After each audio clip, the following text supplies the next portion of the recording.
नमस्कार दोस्तों, स्वागत है आपका आपके चैनल में लाइफ कोच इंडिया। मैं आपका दोस्त और कोच गौतम कुमार।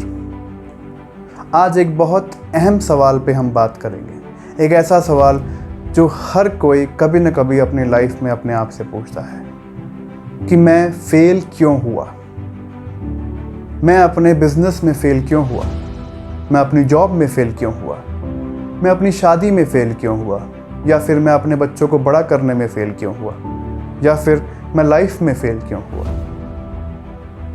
क्यों से पहले आइए अपने आप से पूछते हैं कि मैं फेल कैसे हुआ। क्योंकि जब मैंने कुछ करने का ठाना तो मेरे को मालूम था पॉइंट ए कि मैं ये करना चाहता हूँ, और मैंने इमेजिन किया था पॉइंट बी कि मैं ऐसे ये करूँगा, सक्सेसफुल बनूँगा। तो जब पॉइंट ए हमें पता था, पॉइंट बी हमने इमेजिन किया था, तो हम फेल हुए तो हुए कैसे। एक उदाहरण से इसको समझते हैं। एक शख्स ने पूरी मेहनत करके एक जॉब ज्वाइन करी, वो पॉइंट ए। उन्होंने अपने लिए टारगेट रखा कि अगले 10 साल में वो उस कंपनी के वाइस प्रेसिडेंट बनेंगे। वो था उनका पॉइंट बी। और उन्होंने बीच में पूरी मेहनत करी, हर एक चीज़ की, और पढ़ाई की और सर्टिफिकेशंस लिए, जिससे कि वो पॉइंट बी यानी कि 10 साल में वाइस प्रेसिडेंट बन पाए। फिर भी वो फेल हुए। वो फेल हुए तो हुए कैसे। ये तो ऐसा हुआ कि परीक्षा में हमें सभी क्वेश्चंस के जवाब मालूम थे, पर फिर भी हम फेल हो गए। काफ़ी फ्रस्ट्रेटिंग होता है। आइए इसे हम एक सिंपल डायग्राम से समझते हैं, जिसे मैं कहता हूँ सर्कल ऑफ सक्सेस। इसमें 4 महत्वपूर्ण फैक्टर्स हैं। पहला फैक्टर है ड्रीम्स, सपने। हर एक इंसान सपने देखता है। हर एक चीज़ की शुरुआत सपने से होती है। सपना देखते हैं आप कि आप ये बनना चाहते हैं और ये करना चाहते हैं। तो पहली चीज़ होती है एक सपना। जब आपके पास सपना है तो सेकंड फैक्टर होता है, दूसरा फैक्टर होता है गोल्स। आप फिर गोल्स फिक्स करते हैं। आप एक गोल बनाते हैं कि आपको ये करना है इतने समय में। जब आपने सपना देख लिया, गोल बना लिया, तो अब आप करते हैं तीसरा फैक्टर, वो होता है प्रोसेस, तकनीक।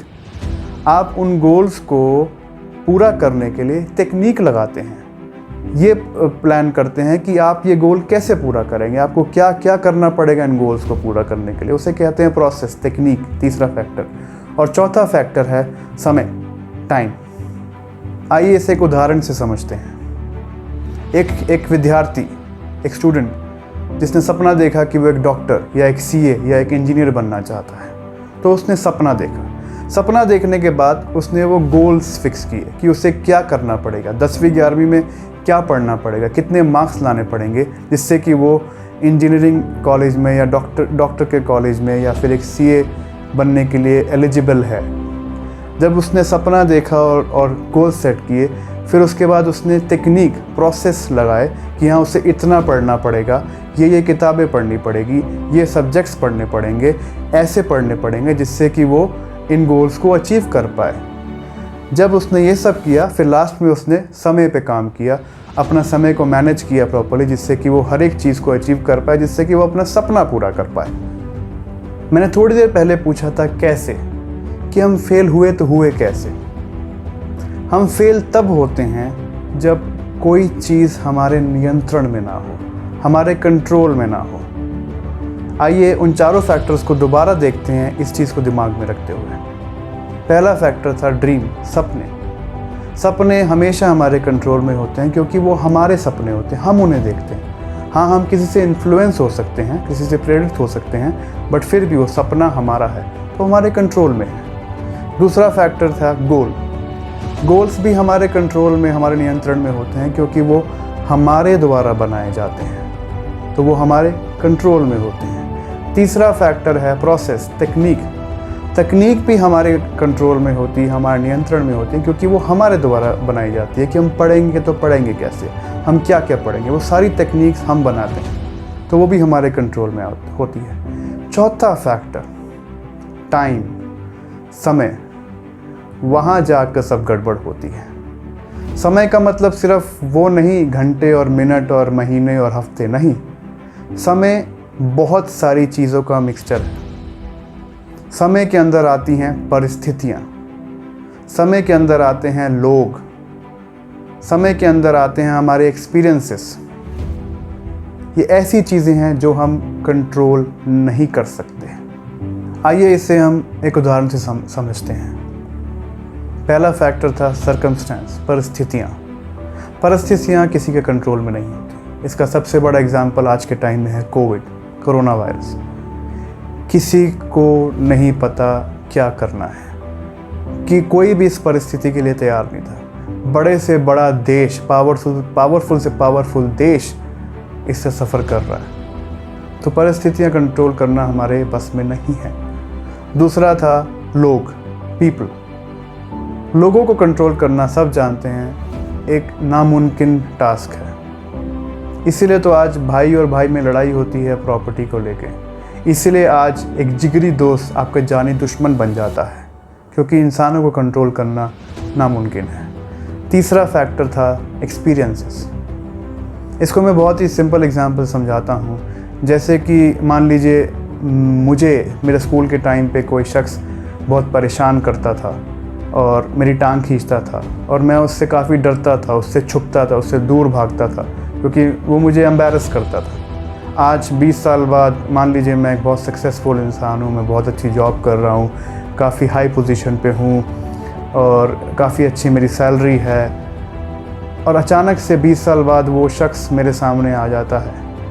मुझे पता है कि आज वो मेरे साथ कुछ नहीं कर सकता, आज वो मुझे परेशान नहीं कर सकता, पर फिर भी मैं उससे डरता हूँ। पहला मेरा रिएक्शन डर होता है, पहला मेरा रिएक्शन उससे मैं घबराता हूँ। क्यों?